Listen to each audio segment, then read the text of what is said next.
for example, I was at a church one time that didn't have a building.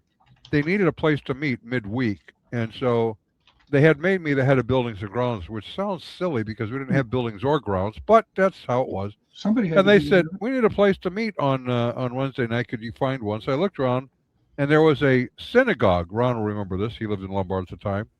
Uh, about 2 blocks down the street from me. So I went over one day, stopped in, talked with the rabbi, explained we'd like to see if we can rent your facility on Wednesdays. It seemed to us they probably didn't use it. And he said, "Well, we don't really rent out our synagogue to churches, but you have to talk to the president. His name is whatever his name was, Dave."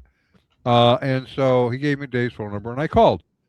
And I explained to him what we were looking for, and he said, "Well, we don't really run out our church, especially the churches. Why should we run a church to you?" And I said, "Well," I thought about it. I said, "We're kind of like Israel of old. We don't really have a permanent tabernacle. We have a tent. And whenever the cloud moves, we have to follow the cloud. And I'm praying the cloud lands on your building." And he laughed and he said, "Well, we have, Wow. 35 Jews on our board. That means we have 40 opinions." I said, "Okay." 2 weeks later, he calls me back. He goes, "The cloud has landed."